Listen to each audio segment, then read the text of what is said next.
Ladies and gentlemen, good evening. Tonight I want to take you inside a story that feels like science fiction becoming policy. Anduril's Fury, an unmanned jet that just proved a massive idea can fly in the real world. This isn't a concept sketch or a lab demo. It's a prototype that completed its first flight after a remarkably rapid development cycle, and that first flight says a lot about how the future of air combat may unfold. CBS News.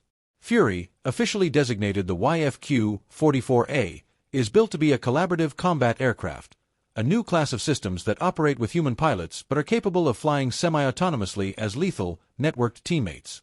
In its maiden sortie, the aircraft controlled throttle, altitude, and navigation on its own under ground supervision, showing that autonomy can move from theory to tactical reality. The goal is simple and strategic. Send these systems out ahead of manned fighters to find threats, shape the battlespace, and keep human pilots safer and better informed. CBS News. What's remarkable is how quickly Anduril moved from design to flight. The company says this milestone came in just over 18 months, a speed that would have been shocking a decade ago for a jet-class system. That velocity is more than a tech brag. It's the product of modern software-first engineering, modular design choices, and a manufacturing philosophy that prioritizes making parts that can be produced widely across many suppliers. Anduril deliberately designed components, from landing gear to engine choices, to be buildable in many U.S. machine shops, using a mass-produced commercial business jet engine rather than a bespoke military power plant. That approach promises lower unit costs and faster scale-up if the program is selected for production. CBS News. Let me be clear about the human side of this technology. Anduril insists there is always a human in the loop for lethal actions. Fury includes a kill switch and requires human authorization before firing weapons.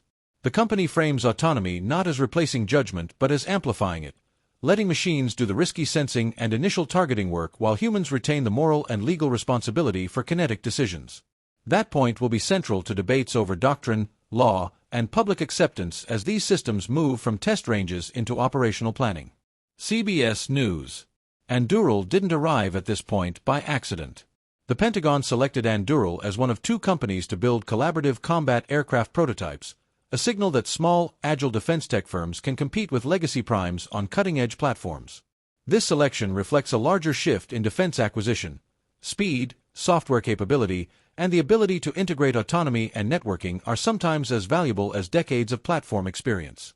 In practical terms, that means we may soon see fleets of cheaper, expendable wingmen operating alongside expensive manned fighters, a dramatic change in operational cost structure and tactical thinking. Anduril Industries. Technically, Fury's semi-autonomous flight demonstrated core competencies needed for collaborative operations: reliable navigation, autonomous mission execution under supervision, and safe return-to-base behavior on command. Those capabilities are the foundation for more complex missions: swarm tactics, distributed sensing, and coordinated engagement where the drone acts as scout, decoy, or shooter depending on the commander's intent. Because Anduril's architecture is built around its lattice command and control mesh, Fury can be seen as one node in a broader, multi-domain autonomous ecosystem that includes surface, subsurface, and other aerial systems. There are strategic implications that deserve attention. If Fury and systems like it can be mass-produced affordably, the math of air power changes. Instead of relying solely on a small number of very expensive fighters, militaries could buy larger numbers of cheaper autonomous platforms to complicate an adversary's targeting, absorb attrition, and provide persistent sensing. That's not just a military advantage, it's a shift in deterrence. Adversaries face more uncertainty about where sensors and shooters are placed, and that complicates planning at the highest levels. But the same shift raises new procurement, training, and ethical questions that defense leaders and policymakers must squarely address.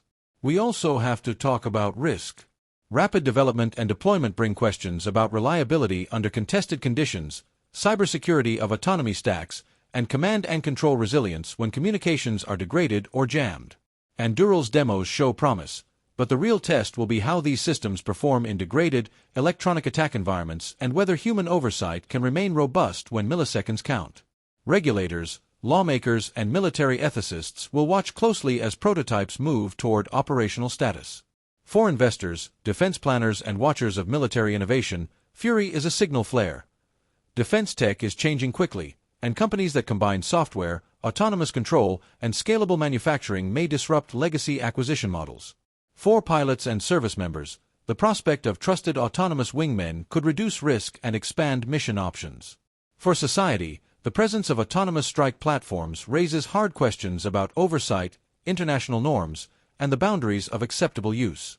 These debates will shape not only procurement decisions but also international arms dynamics in the years ahead. In closing, Anduril's Fury first flight is more than a test flight box on a checklist. It's a proof that a new operational concept is feasible: low-cost, networked, semi-autonomous combat aircraft that act as force multipliers for manned platforms.